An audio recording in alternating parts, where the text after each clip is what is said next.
I will be making a review of these new keto brownies. I bought a box of keto brownies from Duncan Hines. I never seen them before, and I decided to try them to see how good they are.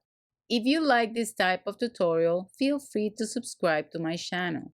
All links will be posted in the comment box below. Don't forget to hit the notification bell, give me a like, and feel free to leave me a comment to see how you like this type of tutorial. So I was walking through Walmart the other day and I saw this keto-friendly brownie mix from Duncan Hines and I decided to try it.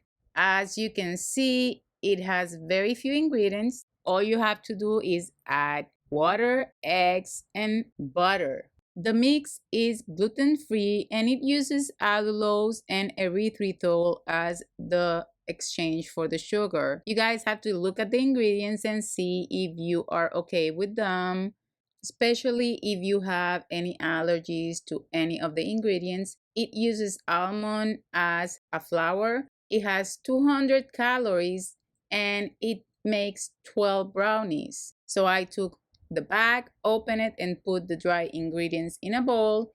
And then in another bowl, I added the eggs. The recipe asks for 2 eggs. I whisked the eggs a little bit to break them down. And the recipe asks for water, but I exchanged the water for heavy cream. I feel milk or heavy cream adds more moisture. You can test this if you want to, or if you want, you can stay and use the water. Remember that adding the heavy cream or milk will add more calories to the brownies, so just keep that in mind. I mix this really well and then I pour this over the dry ingredients. I found this in Walmart and it costs $4.98 plus tax. I am sure you can find that in Amazon. If I see it, I'll post a link in the comment box below. You want to mix this really well until all the ingredients are thoroughly mixed. It asks you to use an 8x8 or an 9x9 pan. With an 8x8, you will have thicker brownies. With a 9x9, they will be thinner. You want to make sure that you have this pan already sprayed with your coconut oil ahead of time, because as soon as you have your batter mix, you want to pour it and place it in the oven. The mix is on the thick side, so I just dumped it there, and then with a cake spatula, I spread it all around the pan.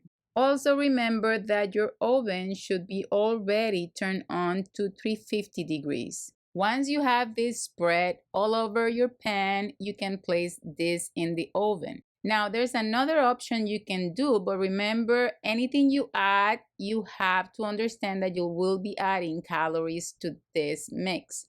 You can add walnuts in the mix or you can add them on top of the mix. This will be your option.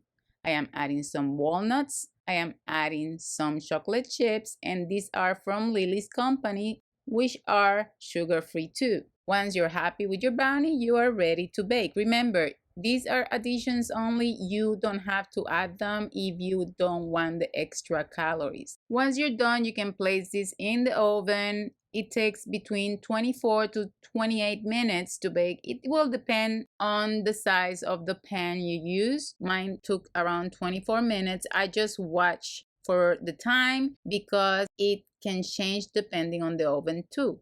As far as flavor, I found that they are really good. They are really moist. Keep in mind that almond flour has more grain than regular flour, so you will feel a little bit more of that grain, but they're really delicious. So if you're on a diet, on a keto diet, these are a great choice. Or you can go to my website and check my other recipes I have for keto that uses simple ingredients and they're really delicious. And I hope you enjoyed this review. Don't forget to subscribe to my channel. Visit me on Facebook, Instagram, and until next time, ta-ta!